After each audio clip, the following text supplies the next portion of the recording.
Thank you. Next, let's welcome the second speaker, Dr. Liu Chunrong from School of International Relations and Public Affairs, Fudan-University of China, and Executive Vice Director of Fudan-European Center for China Study, University of Copenhagen.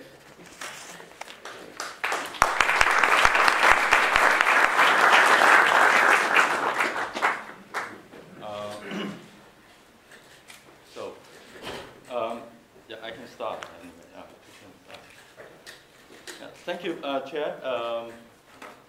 And dear friends, it's a great honor to be here. My name is Chunrong Liu from Fudan University, and currently work at the Fudan-European Institute for China Studies, which is a joint institute between Fudan University and the University of Copenhagen, aiming at promoting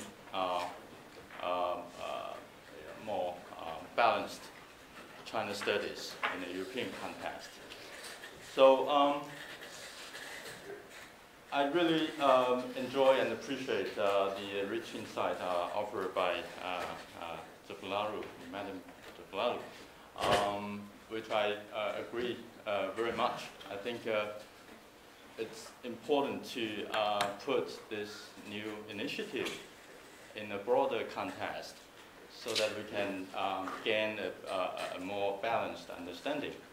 Okay, so unfortunately, I'm not a truly IR scholar. I'm an expert on Chinese, mostly domestic politics.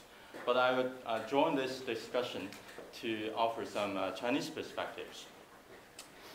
So, well, the One Belt, One Road initiative has been catching enormous media headlines and had triggered a lot of academic and policy debates. Well, so I think it's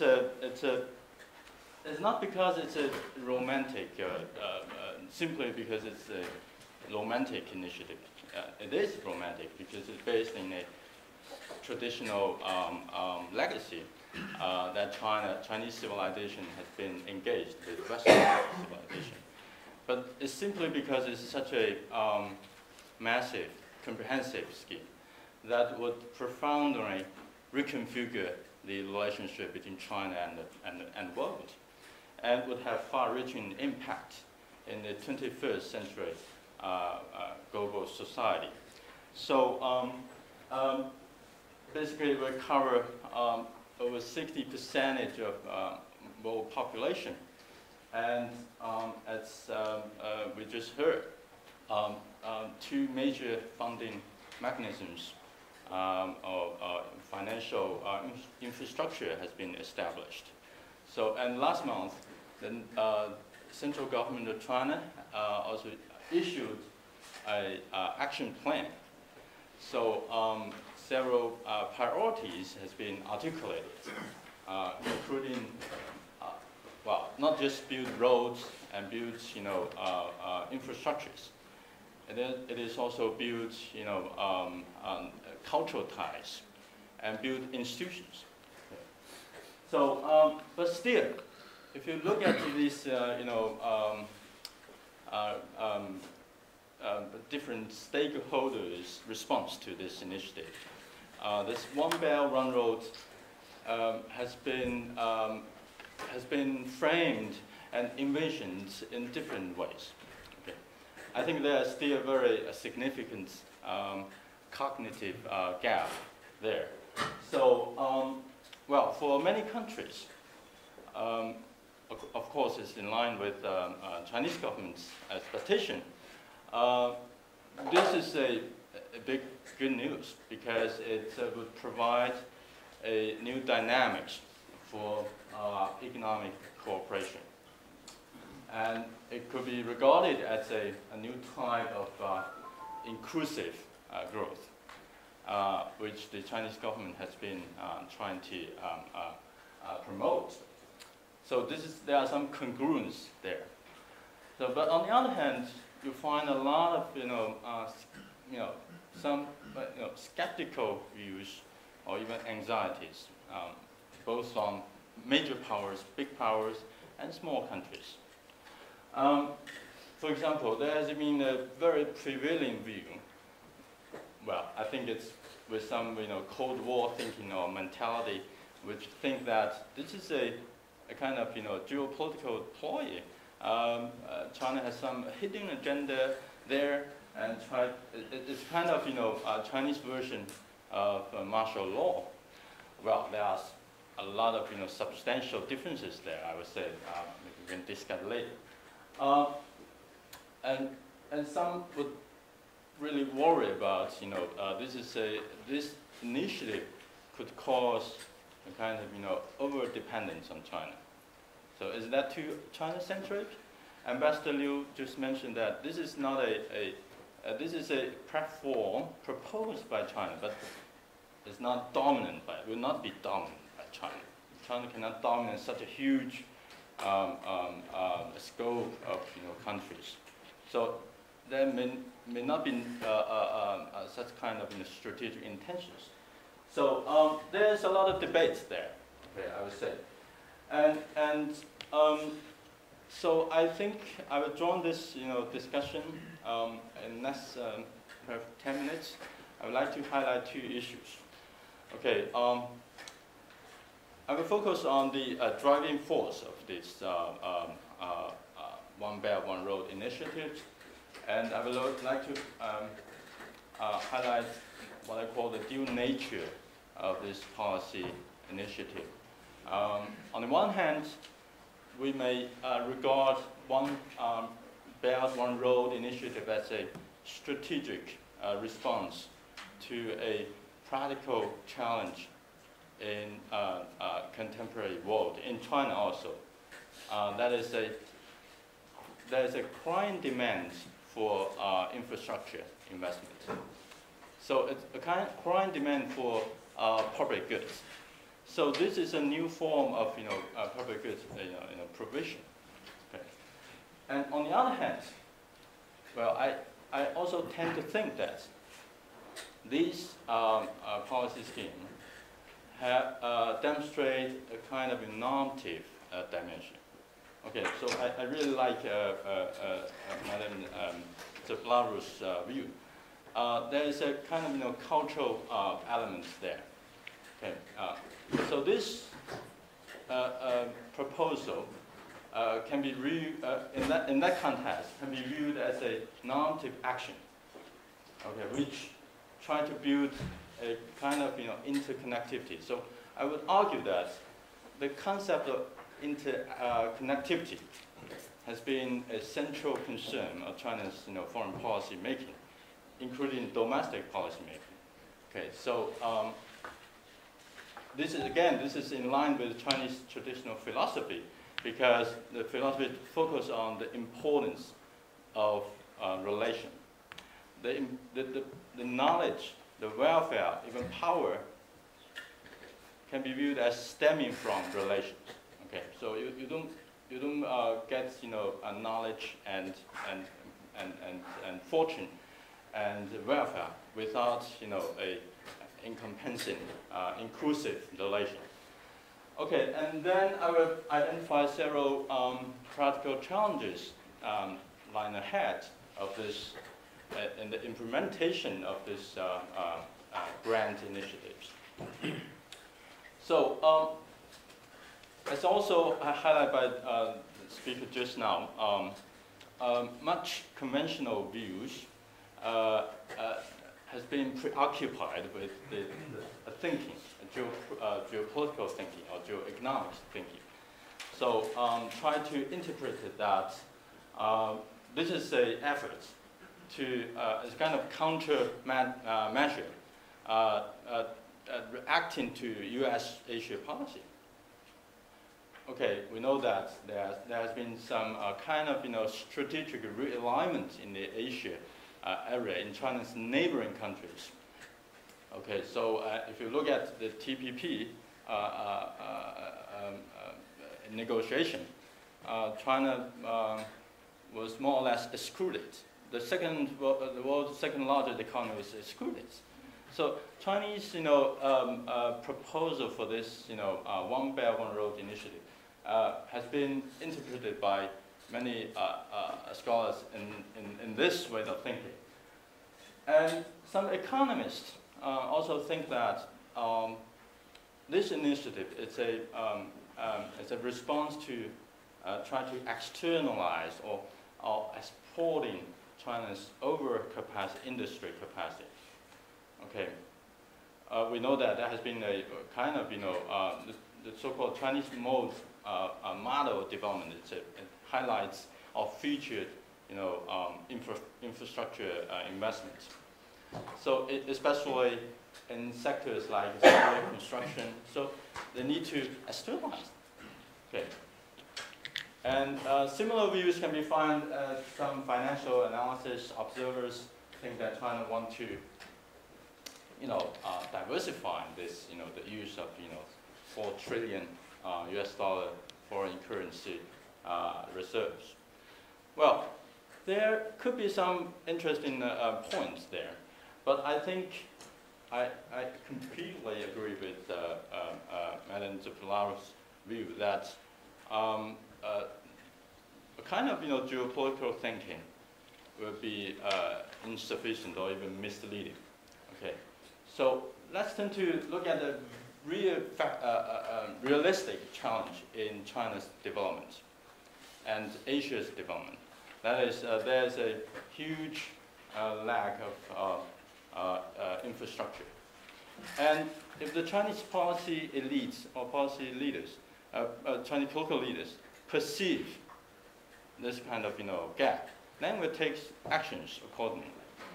So the perception is that it seems that they have, really think that the connectivity bottleneck will harm China's long-term growth.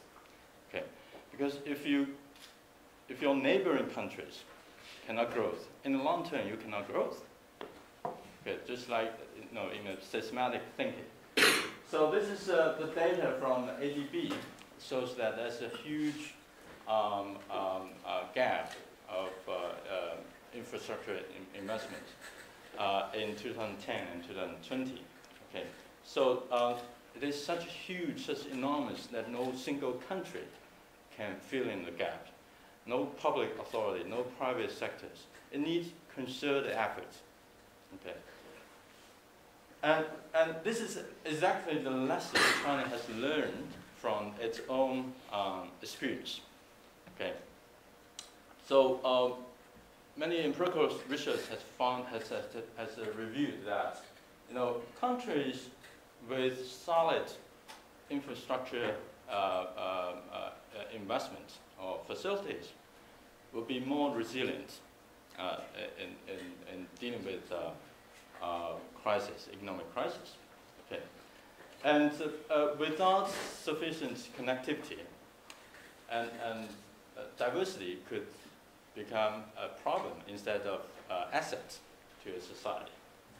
So I think the Chinese leader want to share this developmental experience or philosophy and try to boost the economic development in a relational way.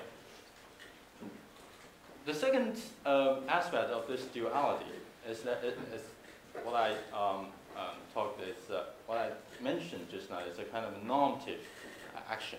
Okay, so students of international policy know that norm matters. Okay, not always matter, but it's important because norm will shape your perceptions and shape your reactions. So and I think that the kind of relational thinking, the focus on interconnectivity has been a growing idea that's shaping the policy agendas in China, in both domestic arena and international relations. Okay, so there are three key I's, if I could use that: interconnectivity, inclusion, and innovation.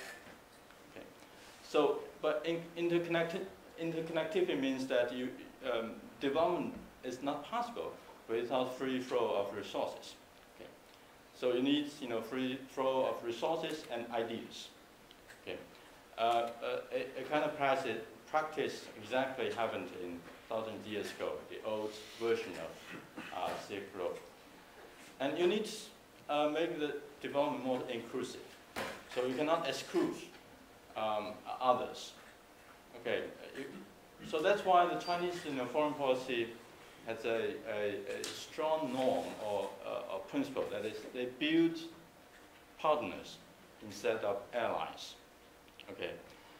They build bridges instead of fence. Okay. So this kind of inclusive, it's very important.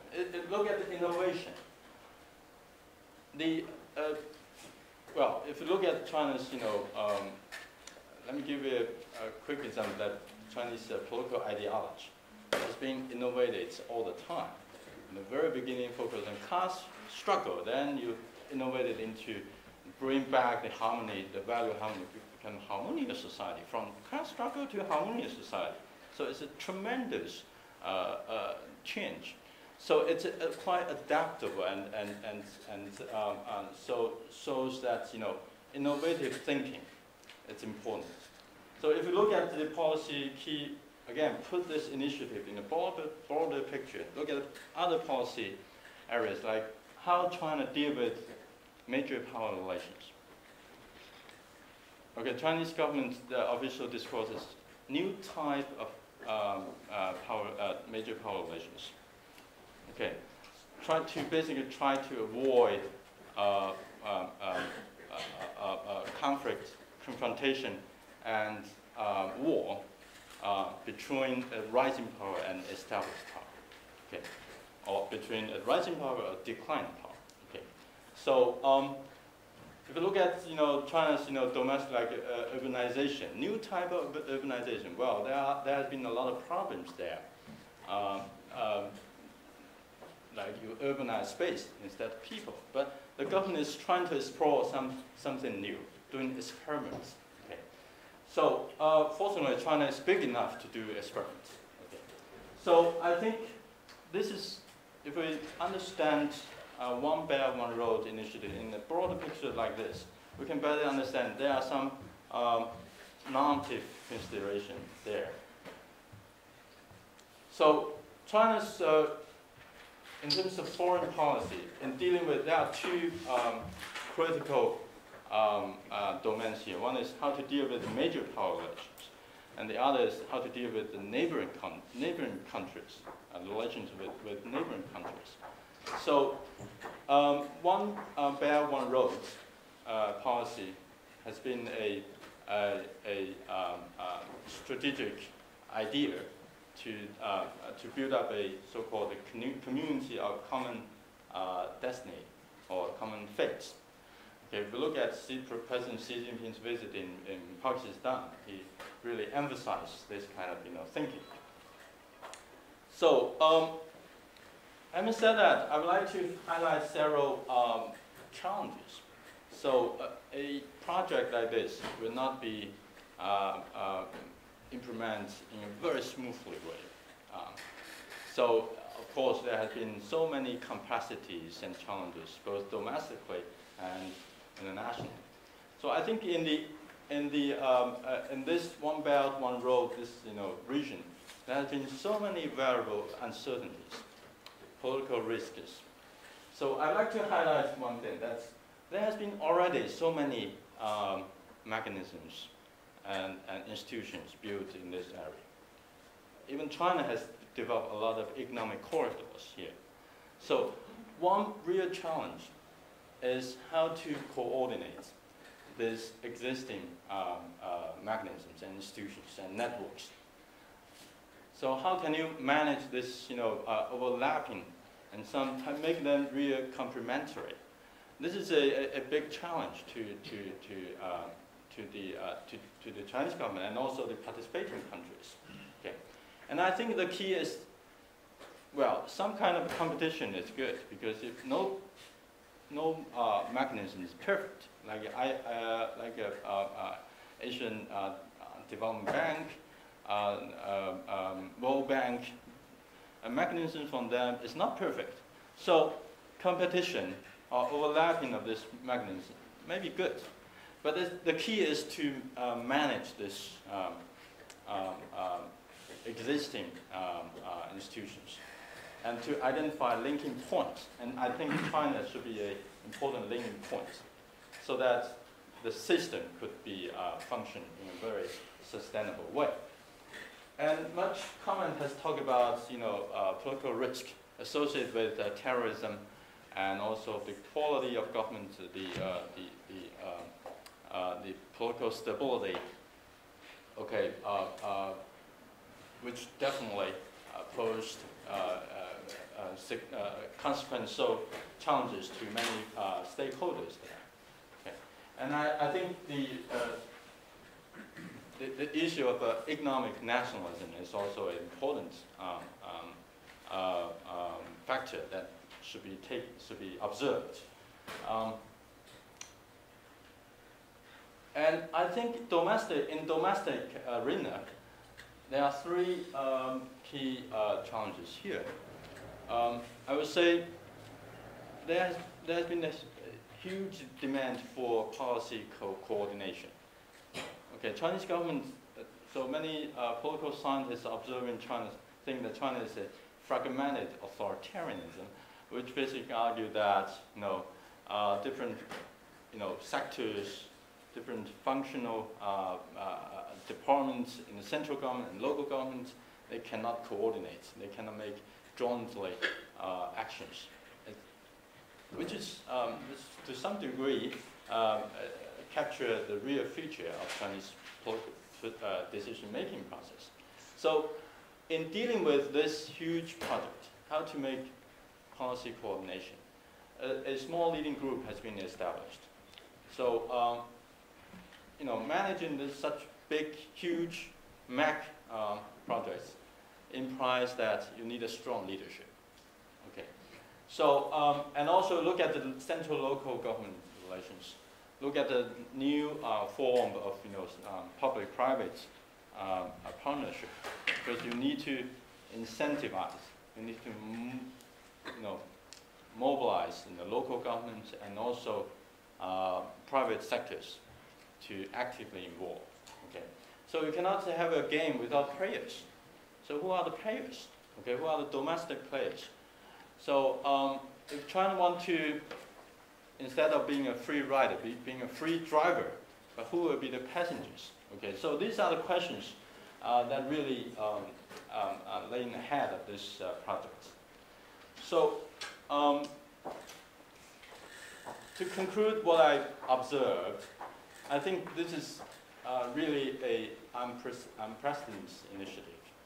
Some scholars in China, compare this initiative as China's decision-making to join WTO, or even bigger, because some commentators think that this signifies China's second round of opening up.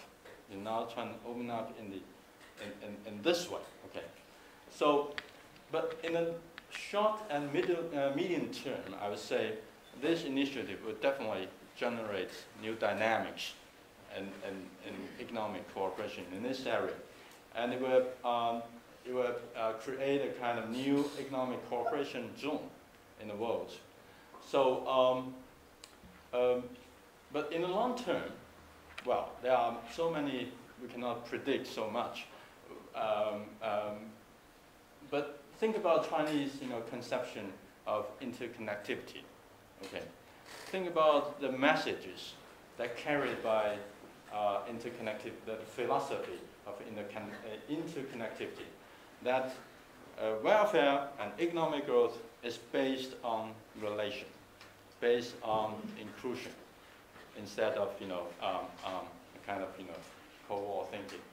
So so in the future, if this is well, I think this program will be implemented. It's a long march. It will be implemented in an incremental way. There will be stepping stones to cross the river. Okay, if that is incrementally successful, and in the end, we could accumulate this positive energy, and hopefully we could have a new global order that is more, fit well with our ideas and also our Schiller Institute's visions. So that's my